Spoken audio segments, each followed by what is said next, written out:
Assalamualaikum warahmatullahi wabarakatuh. Perkenalkan, nama saya Yusef Suganda dengan NIM 12.080213143, asal perguruan tinggi Winsus Karyau. Pada kesempatan kali ini, saya akan membahas tentang sejarah kultur jaringan. Kultur jaringan, apa itu kultur jaringan?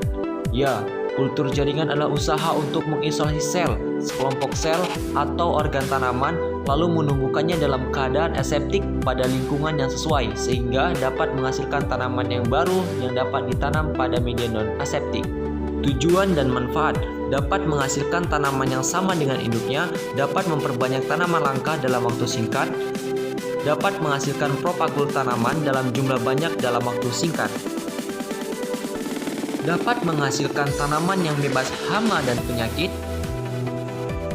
dapat menciptakan tanaman baru yang toleran terhadap kekeringan, kadar garam tinggi, dan kondisi yang kurang menguntungkan, dan dapat dilakukan sepanjang tahun.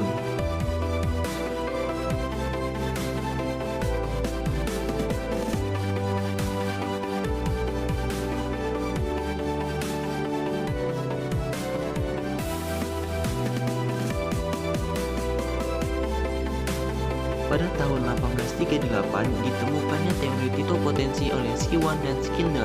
Teorinya yang berbunyi, titopotensi adalah kemampuan suatu sel untuk tumbuh menjadi tanaman baru apabila diletakkan pada lingkungan tumbuh yang sesuai. Selanjutnya, pada tahun 1880, Julius von Schatz menemukan bahwa di dalam tanaman terdapat senyawa yang berfungsi untuk membentuk organ-organ. Pada tahun 1902, Halbert mulai melakukan praktek kultur jaringan dengan mengkultur sel-sel tanaman pada larutan hara untuk hidroponik, ditambah sukrosa, ditambah asparagen, dan mengamati ukuran sel yang meningkat, namun tidak dapat membelah. Sel tanaman tersebut hanya bertahan hidup selama 20 hari. Selanjutnya, pada tahun 1904, Hanning berhasil membuat kultur embrio pada Crucifera. Selanjutnya, pada tahun 1922, Knudsen berhasil mengecambahkan biji anggrek secara in vitro. Pada tahun 1922, Conte dan Robin berhasil membuat kultur organ pertama kali pada ujung akar kapri dan jagung dengan penambahan ekstrak kias pada media.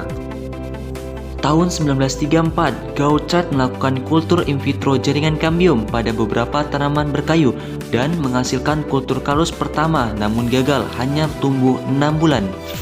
Pada tahun 1946, Ball mengembangkan pertama kali mikropropagasi kultur tunas pucuk. Selanjutnya, pada tahun 1962, Murray dan Skok memperkenalkan medium Murray dan Skok atau lebih dikenal dengan media MS.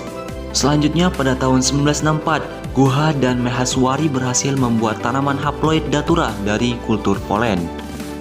Pada tahun 1964, Matisse melakukan regenerasi tunas dan akar pada jaringan kalus Propulus tremoloides. Pada tahun 1966, Guha dan Maheshwari melakukan kultur antar dan kultur polen, serta mendapatkan embrio haploid. Pada tahun 1978, Melchers meneliti fusi protoplas untuk mendapatkan hibrida somatik. Diakhiri pada tahun 1983, Barton dan kawan-kawan melalui insersi gen menggunakan vektor plasmid dengan target transformasi berupa protoplas tanaman dan transformasi gen pada individu sel tanaman tembakau dan produksi tanaman tembakau transgenik.